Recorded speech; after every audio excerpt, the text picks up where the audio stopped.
नई आध्यात्मिक यात्रा का शुभारंभ होने जा रहा है। आइए जानते हैं उनकी प्रेरणादायी जीवन गाथा।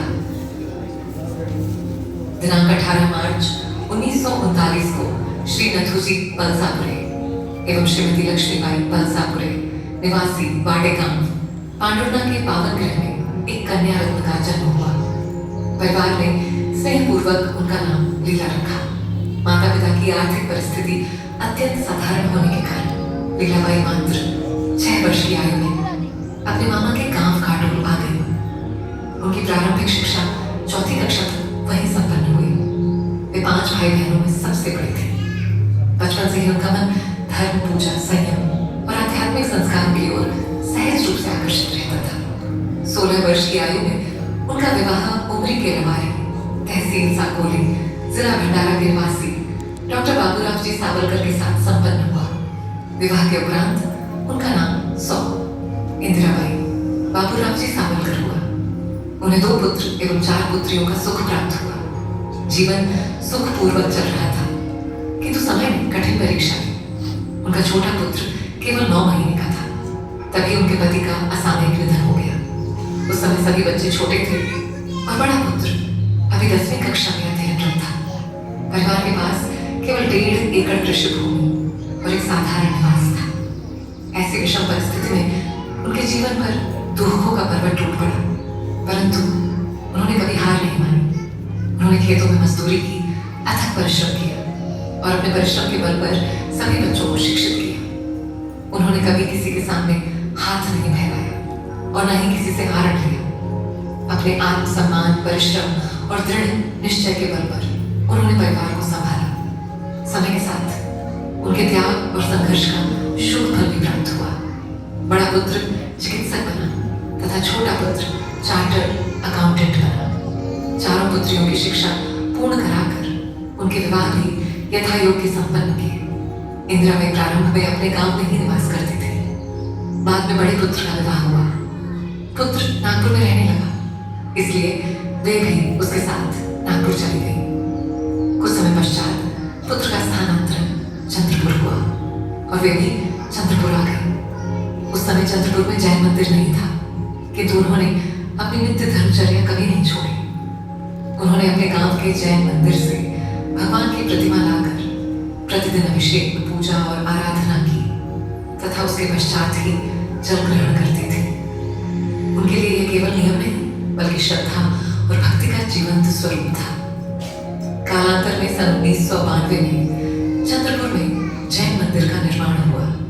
मंदिर उनके निवास से लगभग 4 किलोमीटर दूर था। प्रतिदिन जाना संभव नहीं था, किंतु अष्टमी और चतुर्दशी के दिन वे अपने नियम के अनुसार अवश्य मंदिर जाते थे। इंदिराबाई के पूज्य पिताश्री ने सन 1992 में आचार्य श्री देवनंदी महाराज से दीक्षा ग्रहण की। दीक्षा के पश्चात उनका नाम मुनिश्री धर्मकीर्ति महाराज हुआ। आचार्य श्री देवनंदी महाराज के जन्म दिवस अर्थात 15 अगस्त 1995 को कश्मीर में उनका समाधि मरण हुआ। इंदिराबाई की पूज्य माता श्री ने दशरवी प्रतिमा ग्रहण की थी। उन्हें शुल्लक श्री विनय सागर महाराज का सानिध्य प्राप्त हुआ और इटारसी में उन्होंने संलेखना सहित समाधि मरण प्राप्त किया। वर्ष सन 2003 में चंद्रपुर जैन मंदिर के कलशारोहण कार्यक्रम हेतु आचार्य श्री सुविधि सागर महाराज को श्रीफल अर्पित किया गया और उन्होंने उसे स्वीकार किया। उसी वर्ष पहली बार चंद्रपुर जिले में दिगंबर जैन साधु संघ का मंगल आगमन हुआ।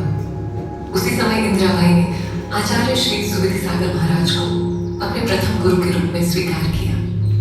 औरंगाबाद से चंद्रपुर तक के विहार के दौरान आचार्य श्री के आहार की व्यवस्था इंदिराबाई अत्यंत श्रद्धा, विनय और समर्पण के साथ करती थी। उनकी सेवा के विषय में हमसे अधिक जानकारी और अनुभव स्वयं आचार्य श्री को है। उसी वर्ष उन्होंने आचार्य श्री सुविधि सागर महाराज से दूसरी प्रतिमा ग्रहण की। वे अत्यंत धर्मप्रेमी थे। नगर में जब भी कोई दिगंबर जैन साधु त्यागी वृत्ति के भैया जी अथवा दीदी पधारते तो उनके आहार की संपूर्ण व्यवस्था वे अत्यंत श्रद्धा और प्रसन्नता के साथ करते थे। अतिथियों को भोजन कराना उनके लिए सेवा नहीं बल्कि धर्म का उत्सव था। उनके मुख पर वह संतोष,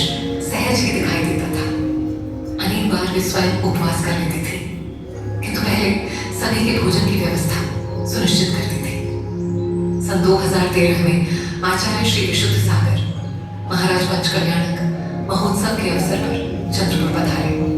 उनके सानिध्य में इंदिराबाई ने 7वीं प्रतिमा ग्रहण की।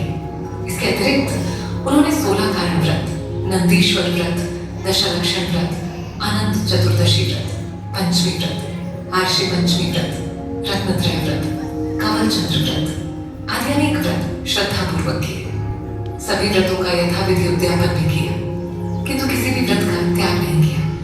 उन्होंने 7 से 8 बार श्री समेत शिखर जी की वंदना की, 2 बार गिरनार जी, 2 बार मांगीतुंगी जी तथा पंच तीर्थ सहित अनेक पावन तीर्थ क्षेत्रों की भक्तिभावपूर्वक यात्रा और वंदना की। लगभग 10 से 12 वर्ष पूर्व उन्होंने स्वर्ण और रजत का त्याग किया, साथ ही पाले भाजी का तथा आजीवन शक्कर का भी त्याग किया। उन्होंने चप्पल और गद्दी का भी त्याग किया तथा चटाई पर ही विश्राम करने का नियम अपनाया। पिछले 10 वर्षों से वे चंद्रपुर स्थित जैन मंदिर की धर्मशाला में निवास कर रही थी।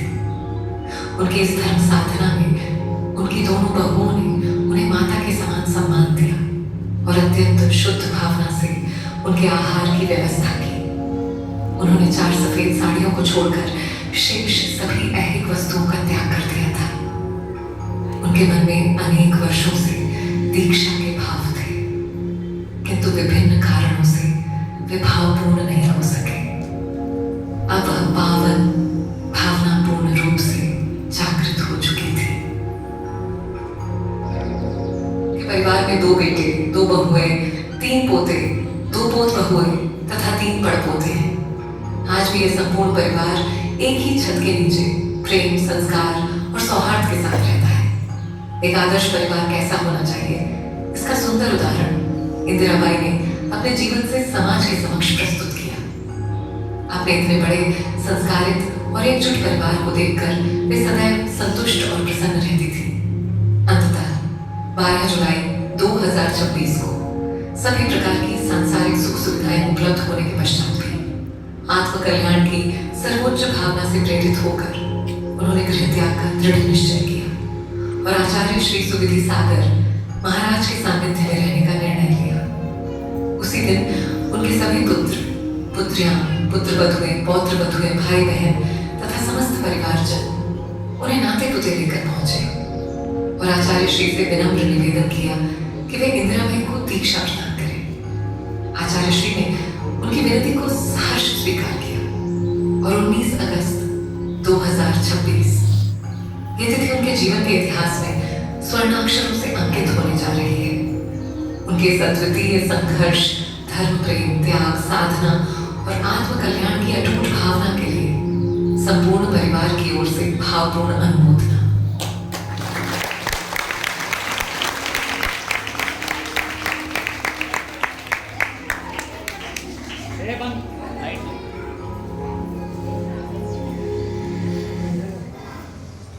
ऐकलं असतं माझं तर 24 वर्षापूर्वी दीक्षा झाली।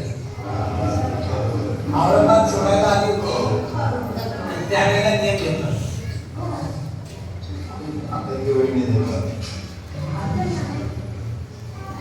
आहे अजून किती दिवस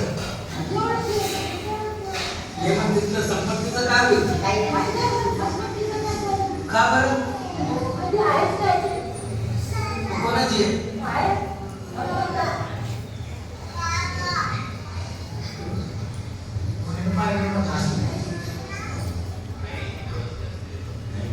डॉक्टर साहब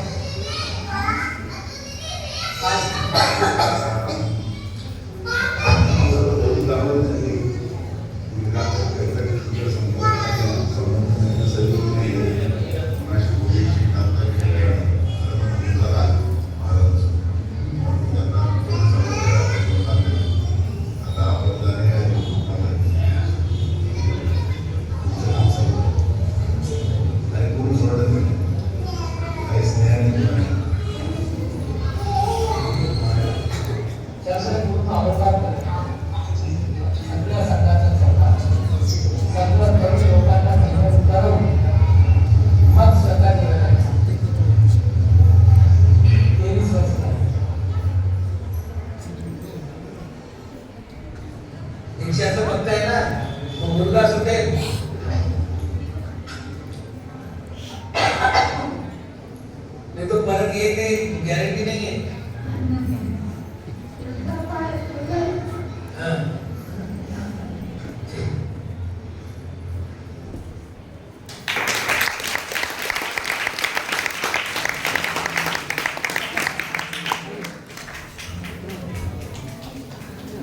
बहुत बढ़िया है। देखिए दादी का जीवन में बहुत